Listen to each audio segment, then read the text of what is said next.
इस वीडियो में आपको मैं बताऊंगा फ्रेंड्स कि कैसे आप बैंक की जमा पर्ची को भर सकते हैं। पैसे जमा करने का जो फॉर्म होता है जिसको हम इंग्लिश में बोलते हैं डिपॉजिट फॉर्म, उसको कैसे भर सकते हैं और अपने पैसे बैंक में जमा कर सकते हैं। तो मेरे पास जैसे कि आप देख सकते हैं बैंक ऑफ इंडिया का डिपॉजिट फॉर्म है, यानी कि जमा पर्ची। ये दो लैंग्वेजेस में जनरली होती है। ये इंग्लिश का साइड है और एक और साइड जो होता है वो हिंदी का होता है। तो मैं आपको इंग्लिश में बताऊँगा। दोनों में एक सी चीज़ें होती है, बस आपको इंग्लिश की जगह हिंदी भरना होता है अगर आप उस साइड भरते हैं तो मैं आपको यहाँ पे बताऊंगा कि आप इसको कैसे फिल कर सकते हैं, क्या क्या आपको भरना और क्या क्या आपको सावधानी बरतनी है इस फॉर्म को भरते वक्त, और कैसे आप फिर अपने पैसे को जमा कर सकते हैं। सबसे पहले इसको समझते हैं कि ये जो है ये दो पार्ट में बटा हुआ है। एक ये पार्ट जो है इस साइड का, इसको बोलते हैं कंज्यूमर कॉपी, जो आपको मिलेगी पैसे जमा होने के बाद, और ये है बैंक का कॉपी जो बैंक रखेगा। ये जो पार्ट है ये वो बैंक रखेगा आप जब पैसे जमा कर लीजिएगा तो दोनों में जब मुहर लग जाती है, पैसे जमा हो जाते हैं, तो ये पार्ट आप रख लेते हैं और ये जो पार्ट है वो आप बैंक आपका रख लेता है। तो भरते हैं। सबसे पहले आप भी किसी भी बैंक का भर सकते हैं इस वीडियो को देख के, क्योंकि सब में फॉर्मेट लगभग एक सही रहता है, बस थोड़े जगह डिफरेंट रहते हैं भरने के जो जो हमको मांगता है यहाँ पे। तो सबसे पहले हम इस साइड से शुरू करते हैं। सबसे ऊपर में आते हैं यहाँ पे आप जैसे देख सकते हैं सबसे पहले हमको भरना है ब्रांच। तो आप अपने जो बैंक का है वो ब्रांच यहाँ पे फिल कर ले, कौन से बैंक का ब्रांच है आपका। यहाँ पे हमने ब्रांच भर लिया। उसके बाद हम भरेंगे आज का डेट, जिस तारीख को हम पैसे जमा कर रहे हैं। तो हम यहाँ पे पैसे जो जमा करें उसका डेट यहाँ पे भर लेंगे। डेट भर देने के बाद ये जो बॉक्सेस आपको दिख रहे हैं यहाँ पे आपको भरना है अपना अकाउंट नंबर, खाता नंबर भरना है। आप जिस बैंक अकाउंट में पैसे जमा करना चाहते हैं उस बैंक अकाउंट का खाता नंबर आपको यहाँ पे भरना है। तो अगर आप अपना पासबुक लेके जाते हैं या फिर जिसके अकाउंट में भर रहे हैं उसका अकाउंट नंबर आपके पास है तो वो यहाँ पे आप फिल कर लीजिए। ये हमारा हो गया बैंक अकाउंट नंबर भरा होगा। उसके बाद हमको यहाँ पे भरना है अपना नाम। आप जमा कर रहे हैं तो आप अपना नाम यहाँ पे लिखिएगा। तो सबसे पहले हम यहाँ पे अपना नाम लिख लेते हैं इंग्लिश में, क्योंकि हम इंग्लिश में फॉर्म भर रहे हैं। तो यहाँ पे हम अपना नाम लिख लेते हैं। नाम लिखने के बाद हमको यहाँ पे आप टेलीफोन नंबर दे भी सकते हैं, नहीं भी दे सकते हैं, चलेगा, क्योंकि आप पैसे जमा कर रहे हैं। उसके बाद हमको यहाँ पे भरना होता है अमाउंट जो हम जमा करना चाहते हैं बैंक अकाउंट में। फॉर एग्जांपल मुझे 5,000 रुपये जमा करने हैं। तो सबसे पहले आपको ये ध्यान रखना है कि जब भी आप यहाँ पे प्राइस लिखें तो ये जो रुपीज़ का साइन बना हुआ है इससे जितना सटा के लिखिएगा उतना ज़्यादा अच्छा रहेगा। इसके इधर गैप नहीं छोड़ना। फॉर एग्जाम्पल अगर मैं यहाँ पर लिख देता हूँ 5 तो इधर गैप हो जाएगा, तो इधर कोई भी कुछ लगा सकता है जिससे आपकी जो अमाउंट है वो चेंज हो सकती है। तो आपको जस्ट इसके बगल में लिखना है 5। मान लीजिए अगर आपको 5,000 जमा करना है तो उसके बाद 000। उसके बाद आपको यहाँ पे इस तरह से खुले में नहीं छोड़ना है इसको। जैसे कि आप देख सकते हैं बहुत से लोग इसको खुले में छोड़ते हैं। यहाँ पे हमको जो है ये मार्क लगा देनी है, यानी कि अब जो हमारा सेंटेंस है वो कंप्लीट हो चुका है। इसके बाद इससे देने से क्या होता है कि इसके आगे कोई डिजिट ऐड नहीं कर सकता, जिससे आपकी जो एक्चुअल अमाउंट है वो यहाँ पे रहेगी और बाद में आपके रसीद के साथ कोई छेड़खानी करके उसको उस अमाउंट को चेंज नहीं कर सकता है। तो यहाँ पे हमने अमाउंट भर दिया है क्लोज करके। अब इसको कोई भी ओवरराइट नहीं कर सकता है। ये वाला जो साइन दिया गया है इसको ज़रूर से ध्यान रखें, इसको ज़रूर देना चाहिए हर जब भी आप अमाउंट भरते हैं बैंक से रिलेटेड काम में। नेक्स्ट में हमारा है रुपीज़ इन वर्ड, कितने रुपए हम जमा कर रहे हैं उसको वर्ड्स में लिखना है। तो यहाँ पे हम सिंपली लिखेंगे 5,000 रुपीज़। बहुत से लोग गलती ये करते हैं, अगर वो 1,800 रुपये जमा कर रहे हैं तो उसको लिखते हैं 1,800 रुपीज़, जबकि उसकी जगह पे आपको लिखना होता है 1,800 रुपीज़। उस टाइप से आपको लिखना होता है। तो इस तरह से आपको ध्यान रखना है कि आपको किस तरह से लिखना है। तो यहाँ पे मैं लिख लूँगा 5,000 रुपीज़। इसको भी क्लोज में हमको लिखना है। तो इंग्लिश में मैं लिख लेता हूँ 5,000 रुपीज़। लिख देने के बाद फिर से आपको ये वाला साइन देना है। तो यहाँ पे आप फिर से ऐसे खींच के ये लाइन खींच दें ताकि जो हमारा सेंटेंस है वो अब हमारा कंप्लीट हो चुका है।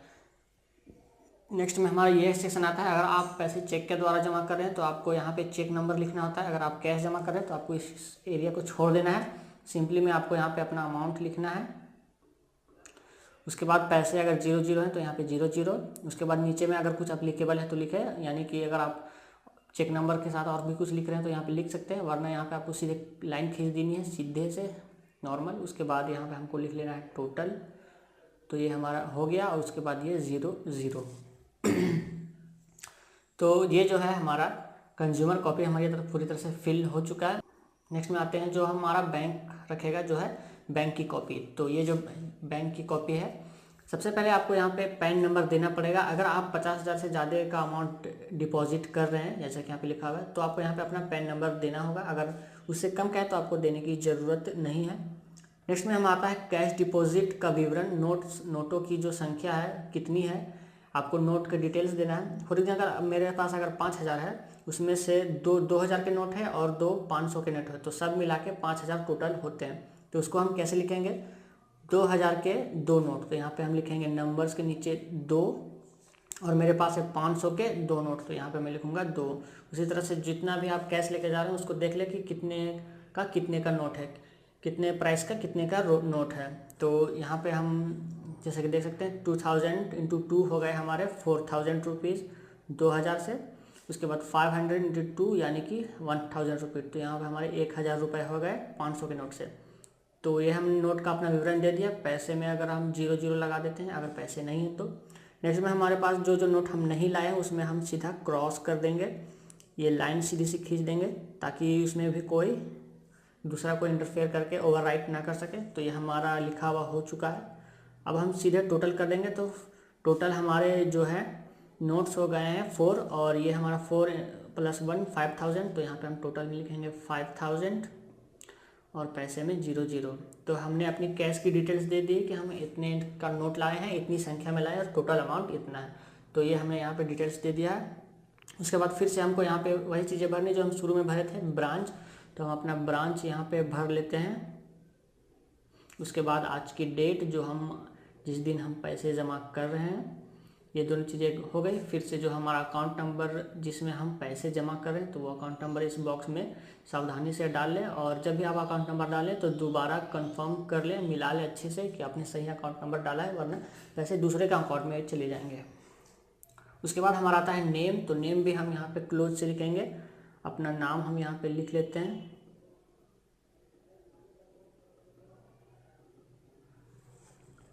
उसके बाद आप टेलीफोन नंबर दे सकते हैं, नहीं भी दे सकते हैं। नेक्स्ट में हमारा था अमाउंट। तो अमाउंट हमको उसी तरह लिखना है, ये रुपीज़ का आइकन इससे बिल्कुल क्लोज। तो यहाँ पे हम लिखेंगे वो लेटर्स में, तो यहाँ पे हम लिखेंगे नंबर्स में। उसके बाद फिर से वही हमको देना है। तो इस तरह से हमारा जो है अमाउंट कंप्लीट हो गया, सेंटेंस कंप्लीट हो गया है। और ये जो चिन्ह है आपको हमेशा देना है। अगर आप बैंक में कभी भी आप अमाउंट भरते हैं तो ये चीज़ आपको ज़रूर देनी होगी। और उसके बाद रुपीज़ इनवर्ट, तो फिर से हम लिखेंगे 5000 रुपीज़। और आपको कैसे लिखना है वो मैंने पहले बता चुका हूँ। अगर आप ले जाते हैं 1800 रुपये तो आपको लिखना है 1800 रुपीज़, ना कि 1800 रुपीज़। तो इस तरह से आपको भरना है, और भरने वक्त सावधानी बरतनी है। तो हमने रुपीज़ इनवर्ट लिख लिया। उसके बाद ये जो है लाइंस खींच दिए ताकि आगे कोई ओवरराइट नहीं कर सके, यानी कि हमने लगभग पूरा अपना फॉर्म जो है वो कंप्लीट कर लिया है। अब यहाँ पे अगर आप चेक से भर रहे हैं तो वही चीज़ जो आपने यहाँ पे भरी थी, तो वो सेम चीज़ आपको यहाँ पे भर लेनी है। तो यहाँ पे हम वो चीज़ भर लेते हैं। उसके बाद लंबी लाइन खींच लेते हैं जो अप्लीकेबल नहीं है। उसके बाद हम टोटल अमाउंट जोड़ लेते हैं, और ये 00। तो यहाँ तक हमारा हो गया है। उसके बाद आपको क्या करना है, यहाँ पे अपना साइन देना है, साइन सिग्नेचर ऑफ डिपॉजिटर। तो यहाँ पे खुद अपना सिग्नेचर कर दे इस जगह पे, तो आप अपना साइन यहाँ पे कर दें। तो ये जो है हमारा डिपॉजिट फॉर्म भर चुका है। जैसे कि आप देख सकते हैं यहाँ पे हमने अलग अलग जो डिटेल्स थी वो भर दी है, और ये हमारा फॉर्म कंप्लीट हो गया। उसके बाद आपको क्या करना है, पैसे ले लेने हैं और जाके काउंटर में इस फॉर्म को उस पैसे के साथ दे देना है, और आपके पैसे जमा हो जाएंगे। उसके बाद जो है बैंक में आपका जो कैशियर है वो यहाँ पे एक मुहर देगा, और यहाँ पे एक मुहर देगा, और ये कॉपी आपके पास रहेगी, ये कॉपी बैंक के पास रहेगी, और आपके बैंक अकाउंट में पैसे जमा हो जाएंगे। तो ये होता है पूरा प्रोसेस बैंक में पैसे जमा करने का डिपॉजिट फॉर्म के जरिए। उम्मीद करता हूँ सीख गएंगे, समझ गएंगे, और ये वीडियो आपके काम की होगी कि कैसे आप बैंक में डिपॉजिट फॉर्म भर सकते हैं, जमा पर्ची भर सकते हैं, और पैसे जमा कर सकते हैं। अगर ये वीडियो आपके काम की रही है और आपको अच्छी लगी तो इसे लाइक कर दीजिए, शेयर कर दीजिए अपने दोस्तों के साथ व्हाट्सएप ग्रुप में। और ऐसी वीडियो में लाते रहता हूँ, तो मेरे चैनल को सब्सक्राइब करके बेल आइकन को क्लिक कर दीजिए, ताकि नई वीडियो मिलाऊंगा तो आपको पता चल जाएगा। फिलहाल लेते हैं फ्रेंड्स, मिलता हूँ अगली वीडियो में, तब तक के लिए बाय।